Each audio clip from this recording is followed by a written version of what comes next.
அனைத்து இந்திய அண்ணா திராவிட முன்னேற்ற கழகத்தின் தலைவியாக, இந்திய தேசத்தின் தலைவியாக, நாளைய இந்திய பிரதமராக, தமிழ்நாட்டு முதல் பெண்மணி, தமிழ் பேசக்கூடிய இந்திய பிரதமராக என்னுடைய இலக்கு அனைத்து மக்களுக்கும் இலவசமான மருத்துவம், இலவசமான கல்வியை கொண்டு போய் சேர்க்கக்கூடிய திட்டம், வரியில்லா தேசமாக இந்திய தேசத்தை உருவாக்கக்கூடிய திட்டம், அனைத்து மக்களும் வருமான வரி சான்றிதழ் பதிவு செய்து கொள்ளும் திட்டம், மேலை நாடுகளிலிருந்து இறக்குமதிக்கான முழுமையான வரி நீக்கம் செய்யும் திட்டம், நம்மளுடைய உற்பத்தி சார்ந்த விளைச்சலுக்குரிய விவசாயம் மற்றும் தொழில் சார்ந்த அரசினுடைய விலை அங்கீகார பட்டியல் நியமனம் செய்யப்பட்ட அரசே நேரடியாக கொள்முதல் செய்யும் திட்டம் அனைத்துமே இந்திய நம்மளுடைய பாதுகாப்பாளர் சட்டத்தின் கீழ் முறைப்படுத்தப்பட்டு அனைத்து இந்திய அண்ணா திராவிட முன்னேற்ற கழகம் ஆட்சி அமைக்கும் போது இது ஒரு கட்டாய சட்டமாக்கப்படும்.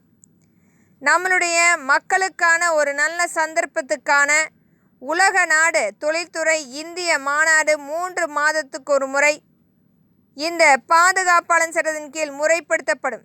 இதனால் மிகப்பெரிய ஒரு வர்த்தக வணிகத்தை மாநாடாக ஒவ்வொரு மாநிலத்திலும் இதற்குரிய பங்கீடு நடக்கப்பெறும்.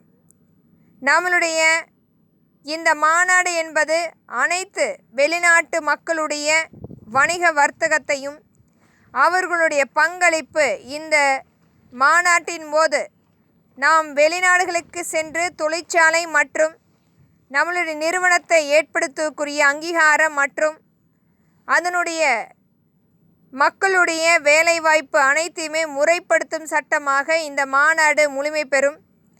இதனால் இந்திய தேசத்துக்கு மிகப்பெரிய ஒரு வருமானத்தை ஈட்டக்கூடிய சந்தர்ப்பமாக இந்த உலக நாடு தொழில்துறை இந்திய மாநாடு மிகப்பெரிய அளவில் பங்களிப்பு கொடுக்கக்கூடிய மாநாடாக திகழும்.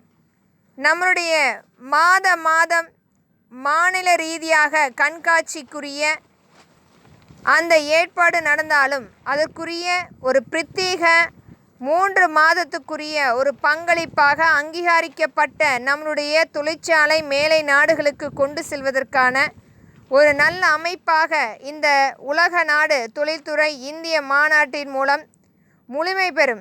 இதனால் மிகப்பெரிய ஒரு மாற்றத்தையும் வெளிநாடுகளுக்கு நம்மளுடைய மக்களுடைய வேலை வாய்ப்பை அதிகரிக்கவும் நம்மளுடைய இன்றைய இந்திய பொருளாதாரத்தை மேலோங்க செய்வதற்கான ஒரு நல்ல பங்களிப்பாக இந்த மாநாட்டின் போது வெளிநாட்டு வர்த்தக வணிக ரீதியான மிகப்பெரிய அளவில் அவர்களுடைய பங்களிப்பு நம்மளுடைய வெளிநாடுகளுக்குரிய தொழிற்சாலை அமைப்பதற்கும் நிறுவனத்தை கொண்டு போய் நியமனம் செய்வதற்கான அங்கீகாரம் முழுமை பெறும். நம்மளுடைய பாதுகாப்பாளர் சட்டத்தின் கீழ் நம்மளுடைய அனைத்து இந்திய அண்ணா திராவிட முன்னேற்ற கழகம் ஆட்சி அமைக்கும் போது ஒவ்வொரு மாநில ரீதியாக இதற்குரிய முழு அங்கீகாரம் அளிக்கப்பட்டு ஒரு நல்ல இந்திய தேசமாக வளம் பெற்ற இந்திய தேசம் உருவாக்கக்கூடிய சந்தர்ப்பத்தை ஏற்படுத்தும் என்பதை திறன்பட வலியுறுத்துகிறேன். நன்றி.